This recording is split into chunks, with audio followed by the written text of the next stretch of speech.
कहते हैं हम मेरी डेली दिनचर्या के बारे में कि मैं सुबह कितने बजे उठता था, क्या करता था पूरे दिन में जिससे मेरी पढ़ाई इतनी अच्छी होती थी। मैं सुबह 5:30 बजे उठता था। मेरे से पढ़ाई होती थी वो दिन में होती थी। मैं एक रात में पढ़ने वाला या रात्रिचर प्राणी नहीं रहा हूँ। उसके बाद में एक चीज़ मेरी फिक्स होती थी, सुबह उठने के बाद में डेली एक्सरसाइज करनी होती थी। इसका मतलब ये नहीं है कि आप 2 घंटे जिम जा रहे हैं या कुछ भी कर रहे हैं। आप अगर 15 मिनट एक इंटेंस एक्सरसाइज करते हैं तो वो आपके बॉडी की सर्कुलेशन को बहुत तेज कर देती है। अगर बॉडी का ब्लड सर्कुलेशन अच्छा होगा तो हमारे माइंड को ज़्यादा ऑक्सीजन मिलेगी और हमारा माइंड पूरे दिन अच्छे से वर्क करेगा। उसके बाद में आपको एक हेल्दी ब्रेकफास्ट लेना है। हेल्दी ब्रेकफास्ट का मतलब है कि बहुत से लोग बहुत ऑयली चीज़ें खा लेते हैं, बहुत हैवी ले लेते हैं। लाइट सा ब्रेकफास्ट जिसमें फ्रूट्स हों, ड्राई फ्रूट ले सकते हैं, मिल्क ले सकते हैं। उसके बाद में अगर आप चाय कॉफ़ी कुछ भी पीना चाहें तो वो पी सकते हैं। आपको ये अच्छा सा ब्रेकफास्ट करना पड़ेगा। उसके बाद में मेरा शेड्यूल होता था कि मैं रोज़ सुबह 7 बजे लाइब्रेरी पहुंचता था। ये मेरा फिक्स था, मतलब 5-10 मिनट ऊपर नीचे हो सकता है, लेकिन जनरली ट्राई करता था कि 7 बजे से पहले पहुंचूं। 7 बजे लाइब्रेरी पहुंचने के बाद में मैं मेरी स्टडी स्टार्ट करता था। उसके लिए एक मैं आपको अप्रोच बताना चाहूँगा। 50:10 रेशियो होता है ये अप्रोच है। इसमें क्या होता है कि आपको 50 मिनट पढ़ाई करनी होती है और 10 मिनट का आपको ब्रेक लेना होता है। ये ब्रेक इसलिए क्योंकि साइंटिफिकली प्रूवन फैक्ट है कि अगर आप पढ़ाई करते हैं तो लगातार 1 घंटे से ज़्यादा आपका दिमाग थोड़ा एग्जॉस्ट हो जाता है। तो आपको करना है 50 मिनट पढ़ाई करनी है, ये स्टडी, और ये आपका ब्रेक हो जाएगा। अगर आपको लगता है 10 मिनट ज़्यादा ब्रेक है तो 55:05 ये स्टडी होगा और ये आपका ब्रेक हो जाएगा।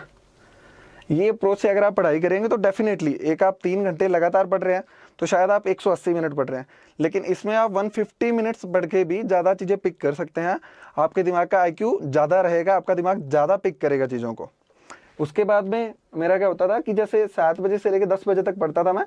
उसके बाद में एक 20 से 25 मिनट का थोड़ा बड़ा ब्रेक लेता था, जिसमें मेरे को थोड़ा कुछ कोई चाय कॉफ़ी पीनी हो या कुछ खाना हो या थोड़ा सा पैदल घूमना हो, तो वो मैं इस टाइम पे करता था कि 3 घंटे के पढ़ाई के बाद में मुझे लगता था मेरा दिमाग थोड़ा थक चुका है, तो मैं 20 से 25 मिनट का एक ब्रेक ले लेता था।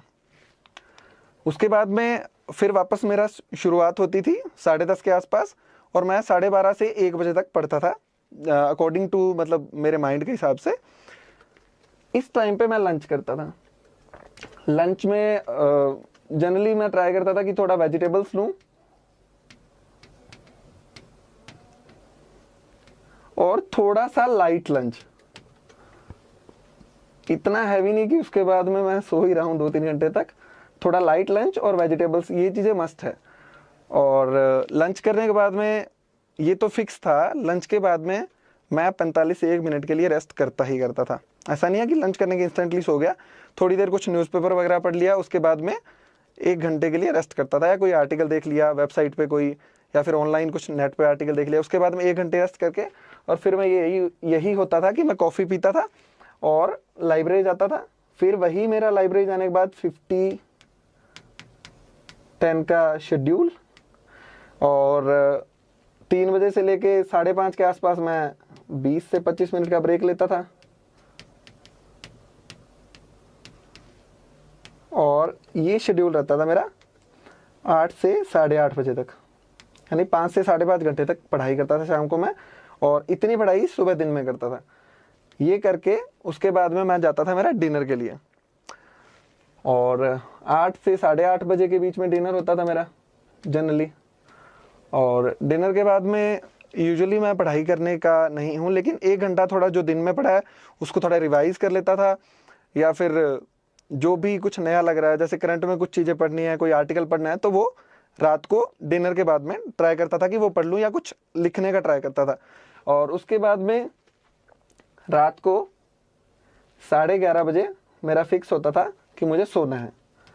ट्राई करता था कि इसमें फ्लक्चुएशन ना हो, क्योंकि अगर आप सोएंगे नहीं तो सुबह उठ नहीं पाएंगे 5:30 पे, तो इसमें ±15 हो जाता था कि कई बार 15 मिनट पहले सो जाता था, कई बार 15 मिनट बाद में सोता था। तो ये मेरी डेली की रूटीन रहता था, डेली की दिनचर्या रहती थी।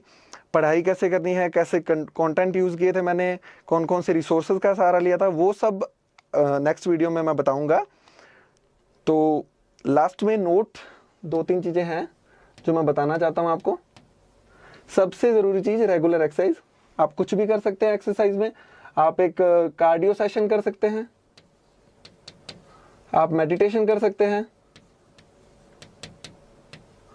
या फिर कुछ भी। अगर आप जिम जाते हैं तो मेरे हिसाब से अगर ज़्यादा से ज़्यादा 30 मिनट से ऊपर की एक्सरसाइज ना करें तो सही रहेगा, क्योंकि फिर आपका बॉडी में पेन रहता है।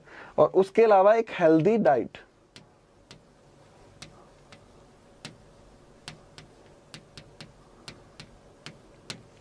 क्योंकि अल्टीमेटली यूपीएससी है वो माइंड का गेम है, तो आपको अपने माइंड को अगर आप हेल्दी रखेंगे तो आपकी पढ़ाई भी बहुत अच्छी होगी। और अगर आप बहुत ही ख़राब डाइट ले रहे हैं तो डेफिनेटली इसका असर आपकी पढ़ाई पे भी पड़ेगा। तो 2 चीज़ें सबसे ज़रूरी है, पढ़ाई तो करनी ही करनी है, उसके अलावा एक आपको रेगुलर एक्सरसाइज करनी है और एक हेल्दी डाइट आपको रखनी है। और अगर आप ये तीनों चीज़ें रखते हैं, कार्डियो, मेडिटेशन और हेल्दी डाइट, तो डेफिनेटली आपकी पढ़ाई बहुत ज़्यादा बूस्ट हो जाएगी। आप अपनी पढ़ाई में मतलब क्वालिटेटिव जो डिफरेंसेस होते हैं वो देख सकते हैं। ये मैंने खुद ने देखा था।